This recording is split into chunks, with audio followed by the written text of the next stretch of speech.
Good day mga idol, no? Andito tayo ngayon sa manukan ng aking airpat at kukunin natin yung mga months old natin na white Kelso cross MLSIM, no? Ayun yung broodjack natin, yung mga ama nila. 4 times Derby winner. Pwede na! Ngayon hindi na tayo masyadong naglalaban kasi nagpo-focus na tayo sa breeding, no? Hindi totoo yan. Bola lang yan. Talagang winning line, no? Papakita ko sa inyo yung mga ano natin, months old. Yan, nandito. Ano lang to, 7 piraso o 8 ata, ganun. Bali ito ay MLSIM cross white Kelso. Ayan, masisigla po yan. Ayan, bubugawin natin, no? Masisigla yung mga yan, healthy. 2, 4, 6, 8 nga, 8. Ayun, dadalhin na natin to sa hugos, no?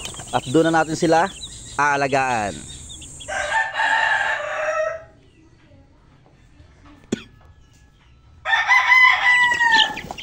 So ayan, good day mga boss, no?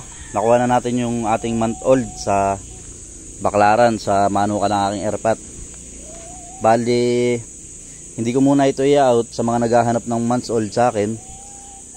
Ikikip ko muna to kasi ang daming tandang, gaganda pati. Sa susunod na batch na lang yung mga nag-chat na tawag sa akin, may update ko kayo kapag meron na ulit tayong palahi ng white Kelso. Bali ito crosses to, nakakross siya sa MLSIM, white Kelso cross MLSIM. Oo nga pala, shoutout nga pala kay Sir Carlito from Santa Elena. Nag-advance payment na siya dito sa dalawa, sa lazy round head natin at dito sa ano, sa white Kelso. Shoutout sa sir, maraming salamat from Santa Elena, Sir Carlito. Ayan, nasa yun na yung mamaya boss. Napakatikas, maganda katawan niyan pareho, pati ito.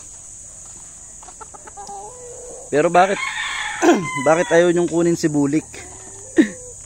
Bulik, bahala na kung babalik.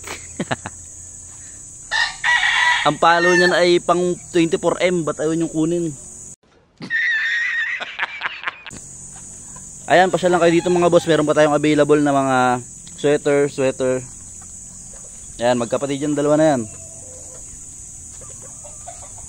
Ito yung kapatid nilang Billing, kasi ang nanay nila ay Billing. Ayan. Ayan mga boss, update ko na lang kayo pag meron ulit tayong mga months old na available.